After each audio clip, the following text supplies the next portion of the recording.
The Mainline Murders, Chapter 1. "I'll give you a lift in this morning." "There's no need, I'm taking the train." "I'll drop you at the station then," she said reasonably. "It's Monday," he said, "and on Monday, as you well know, I take the train." She flinched as the lock on his briefcase snapped shut. "It's no trouble at all," she said, picking up her car keys. "We've been through this. I don't remember how many times, and the answer is still no," David replied through clenched teeth. "I see," she said in a hurt tone.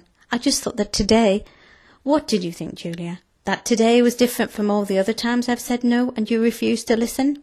he asked, struggling to suppress the anger he felt rising from the pit of his stomach. "It just seems ridiculous that we both work at the university and I have to drive there on my own while you insist on getting the train," she said, jangling the keys in her hand.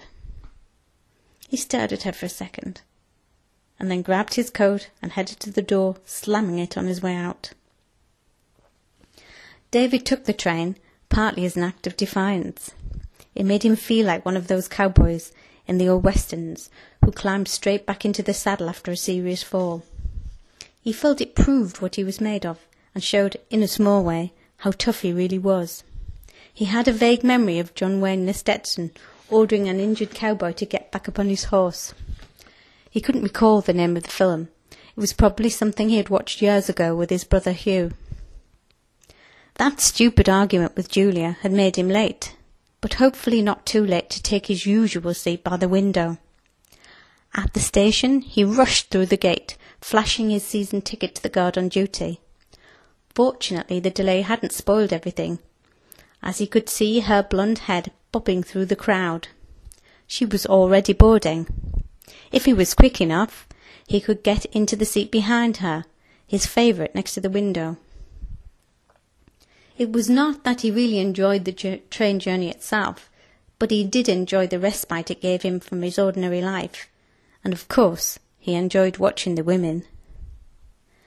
The train was the one place he felt safe to stare without recrimination. There was something almost dreamlike about it, a feeling that his life had been temporarily suspended, which enabled his carefully constructed persona to slide away. He noticed that the blonde had her eyes closed, and she swayed rhythmically with the movement of the train. She was unaware of the light which streamed in from the window and illuminated her like a temporary angel. He inched closer, breathing in the flesh scent of her. He didn't exhale. She reminded him so much of Jennifer. The blondes always did. They made him forget. They made him remember.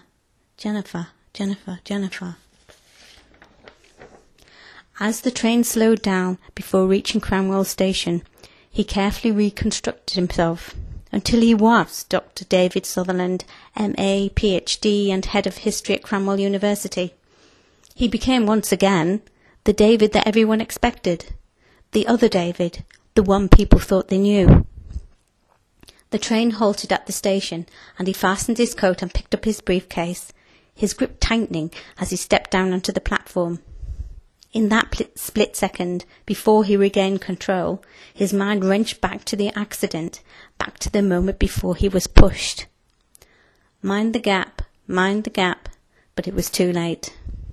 He was back there in the darkness with the fear and raging pain.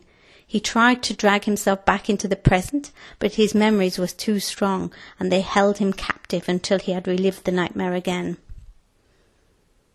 When the whistle blew, he knew it was all over. He was going to be crushed to death. He shouted and screamed, but the guards ignored him. They thought it was just another prank on the morning school train. The last image before he blacked out was of Hugh's face staring down at him. He was smiling. David had been lucky with his leg. It was saved in surgery with a 6-inch metal rod, but his relationship with his brother Hugh was severed for good.